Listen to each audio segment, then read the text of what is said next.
الهانم يسرية لوزة سيكا عملت مليارات من ورا الزبالة. كونت ثروتها بنفسها من غير تدخل من ولادها الثلاثة اللي يعتبروا من أنجح وأغنى رجال الأعمال في مصر، نجيب وسميح وناصف ساويرس. ولا حتى جوزها الملياردير الراحل أنسي ساويرس ساعدها في أي حاجة. الست يسرية تعتبر من أوائل الناس اللي افتتحوا مجال إعادة تدوير الزبالة في مصر. بدأت في الثمانينات على الضيق كده، وفضلت تكبر شوية بشوية لغاية ما وصلت إن يبقى عندها شركة كبيرة اسمها ارتقاء. نشاطها كله قايم على إنها تجمع الزبالة وتعيد تدويرها. طب اشمعنى يعني الزبالة؟ ده حتى زوجة رجل أعمال قد الدنيا وولادها الثلاثة بسم الله ما شاء الله تقريبا مفيش مجال ما اشتغلوش فيه. ليه مثلا ما اختارتش براند لبس ولا ميك اب ولا حتى جزم وشنط؟ ردت يسرية على الكلام ده وقالت ان الموضوع بالنسبة لها ما كانش مكسب على قد ما نفسها تشوف مصر نظيفة. ولان التجارة في الزبالة ما تقلش اي حاجة عن التجارة في الذهب، يسرية عرفت تستغل النقطة دي كويس قوي. ده اللي خلاها في فترة بسيطة جدا بقت المصدر الأول لمخلفات الزبالة المصرية لدول أجنبية كتير، أولهم وأهمهم الصين. طب المخلفات دي هي بتجيبها منين؟ حرفيا من كل نقطة في مصر، من الشوارع، من البيوت، من الفنادق، لدرجة إن هي عاملة تعاقد مع الجيش المصري والهيئة الهندسية المصرية علشان تاخد المخلفات بتاعتهم وتعيد تدويرها. أما بقى الأبطال المسؤولين عن عملية التجميع والفرز، فامبراطورية يسرية لوزة كلها هنلاقيها موجودة في حي الزبالين.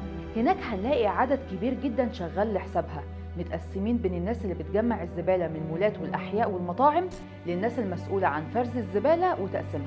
كل الناس دي شغالين تحت جمعية أسستها يسرية اسمها حماية البيئة. في الجمعية دي هنلاقي العاملات اللي أغلبهم ستات بيعملوا إكسسوارات وأنتيكات وحاجات تانية كتير. كل الحاجات دي معمولة من الزبالة بعد إعادة تدويرها.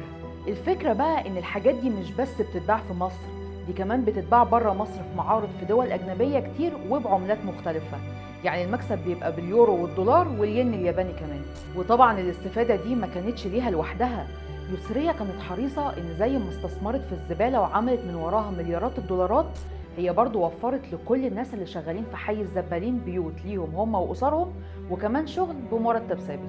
كل ده غير إن عندها مصنع لإعادة تدوير المخلفات العضوية علشان تتحول لسماد، ومصنع تاني بيعمل الطوب والبلاستيك. ده غير بقى إنها عملت مصنع مخصوص لإنتاج وتصدير اللحوم. وطبعا نتيجة دورها الكبير في الخدمات اللي قدمتها في عالم إعادة التدوير، اتعينت في فترة عضوة في مجلس الشعب، وكانت عضوة في المجلس القومي للمرأة. ده غير بقى المجلس القومي للأمومة والطفولة والغرفة التجارية. لو رجعنا بالزمن لورا شوية هنلاقي يسرية اتولدت في أسيوط سنة 35، وكعادات الصعيد خصوصا في الزمن بتاعها اتجوزت وهي 18 سنة من أنسي ساويرس. عاشوا مع بعض على الحلوة والمرة، لكن أكبر ميزة كانت فيهم إنهم عمرهم ما فكروا في اليأس لما كانوا بيواجهوا أي مشكلة. عمرهم ما فكروا يسيبوا كل حاجة ويعيشوا في سلام وخلاص. يعني مثلا لما عبد الناصر أمم شركة جوزها أنسي، الشخص الوحيد اللي كان جنبه في الموقف ده هي يسرية. عشان كده أنسي كان دايما يقول يسرية دي أجمل صفقة في حياتي، لأن وقوفها جنبه كان من أكبر الأسباب إنهم النهاردة أغنى عيلة في مصر. عميدة عيلة ساويرس أو سيدة الخير والعطاء زي ما بيتقال عنها، أم الأكبر 3 رجال أعمال في مصر ومرات ملياردير كبير. حياتها معاهم خلتها تفكر إزاي تقدر تستفيد من كل حاجة حواليها من غير ما يبقى معاها شركة ولا حتى رأس مال. عشان كده قررت تستعمل دماغها وما تعتمدش على فلوس أي حد فيهم، وفعلا عرفت تثبت نفسها بنفسها وبقت أغنى ست في مصر.